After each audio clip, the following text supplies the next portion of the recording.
Task Force, and I'm pleased to be here today. I know there's a lot of interest in this incident, and I hope you can also appreciate that information is very limited at this time, so I only have so much. What I do know, I will advise you of, and I will take a few questions at the end.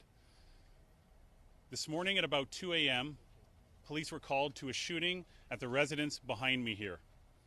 When officers arrived, they located a male who was suffering from an apparent gunshot wound. That male was taken to hospital in serious condition. That person was working, apparently, as a security guard at the residence. He was standing outside of the gates in front of the residence when the shooting occurred. We have individuals who obviously performed the shooting who were seen in a vehicle. I do not have a description of the vehicle or the suspects at this time. Again, it's very early on in the investigation. I cannot speak to a motive at this time because it's so early, but as we get information, we will share it with you. Anyone with information is asked to call 416-808-2510 or Crime Stoppers.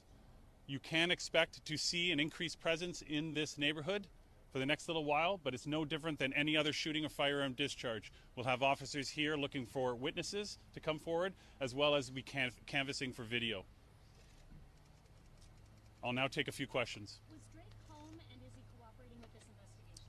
I cannot confirm if Drake was home at the time the incident occurred, but I can tell you that we are in contact with his team and they are cooperating. To what extent is the rat beef between Drake and Kendrick Lamar part of the investigation or focus? So I am aware of what you're talking about, but it is so early in the investigation that we don't have a motive at this time. And so I cannot comment further on that. While the motive may not be confirmed, if that is something that you're looking at, knowing that this beef crosses borders into the U.S., is there anything being done in the investigation to maybe prevent a potential suspect from leaving Canada?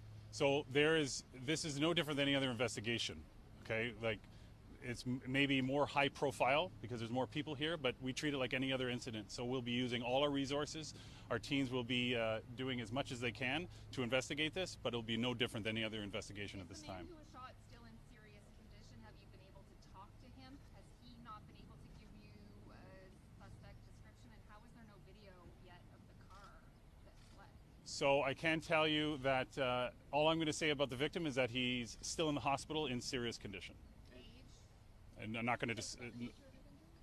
No, I'm not going to at this time. This is obviously a very well-to-do neighborhood. There's likely a lot of video around. Have you guys begun your canvassing? Do you expect to get a good amount of video involved with this? I would be surprised if we didn't. I can say that we've already collected some video evidence which captures the incident. You said suspects plural. Can you say, are we talking 2, 3, or more? No idea at this time. And would you characterize this as a drive-by shooting, or more specifically, did they stop and open fire? I'm not going to get into specifics about the investigation at this time, just that a vehicle was involved and then fled the scene. That will be part of our investigation, but again, we're very early on. How did the 911 call come in? Who made it? I don't have that information. Was this security guard alone? Were there other security guards here too? I don't have that information. In the incident, did it look like the security guard was the target? Were they trying to get past him? Don't know at this time. You said you have video capturing the incident? Yes. The actual shooting? Yes. And you can't give us a description of the vehicle? Nope, not at this time. Because you don't want to release it? No, because we're dealing with video quality issues, correct? So as we have information and we're able to analyze video better, then we'll be able to provide more information. You mentioned that the shooting occurred outside the gates, but there are markers inside near a garage, and there's an area cordoned off there. Would shell casings have gone that far? Why would that be? I haven't even walked up to the scene, so I can't comment. Oh, thank you. Do we know how many shots were fired? Good morning, everyone. I'm Inspector Paul Krofchek.